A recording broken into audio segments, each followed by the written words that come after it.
പക്ഷേ ഇയാളിപ്പം എന്താ കടത്തിയത്? സ്വർണം. ആ കടത്തിയോ എന്നുള്ളത് വേറെ കാര്യം.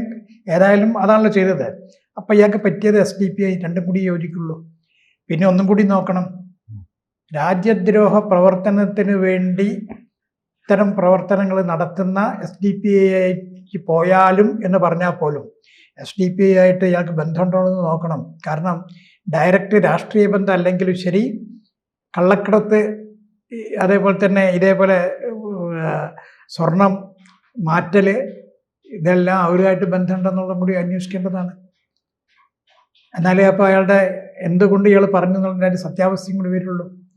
കാരണം ഇപ്പം എന്താ കാണുന്നത് മുഴുവൻ, അയ്യപ്പൻ ഇവരെ ആരും വിടില്ല എന്നുള്ള തെളിയിച്ചുകൊണ്ട് ഇത്തരം ഭാഷകൾ ഉപയോഗിച്ചവരെ, തെളിഞ്ഞ വെള്ളത്തിൽ നിൽക്കാൻ ശ്രമിച്ചവരെ, ഇതെല്ലാം കൃത്യമായിട്ട് ഇപ്പം അയ്യപ്പൻ തെളിയിക്കുകയാണ്. ഇവരൊക്കെ സാമൂഹ്യ വിരുദ്ധരോ ദ്രോഹികളോ അയ്യപ്പ ഭക്തരല്ലാത്തവരോ ആണ് എന്നുള്ളതും, അയ്യപ്പൻ്റെ ഭക്തി ഇല്ലാതാക്കാൻ വേണ്ടി ശ്രമിച്ചവരാണെന്നുള്ളതും, അയ്യപ്പ ശബരിമലയിലേക്ക് വരുന്നവരെ ഉപദ്രവിച്ചവരാണ് എന്നുള്ളതും ഇപ്പം മെല്ലെ മെല്ലെ മെല്ലെ മനസ്സിലാക്കിക്കൊണ്ടിരിക്കുകയാണ്.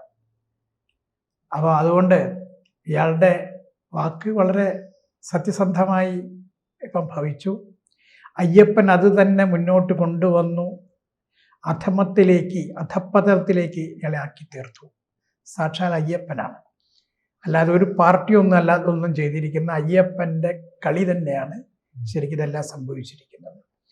ഇദ്ദേഹം നല്ലവനാണെന്ന് പറഞ്ഞവരില്ലേ, ഒരു കുഴപ്പക്കാരനുമല്ല, നല്ല ആളാണ്. അതുകൊണ്ടാണല്ലോ അദ്ദേഹത്തിൻ്റെ പാർട്ടിയുടെ ജില്ലാ കമ്മിറ്റി മെമ്പറാക്കിയത്. ഇതിൻ്റെ മുമ്പിൽ മുമ്പ് ആരോപണം ഉണ്ടായിട്ടില്ലേ? കൂടുതൽ വാർത്തകളും വിശേഷങ്ങളും നിങ്ങളിലേക്ക് എത്താൻ ABC മലയാളം സബ്സ്ക്രൈബ് ചെയ്യുക, ബെൽ ബട്ടണും അമർത്തുക.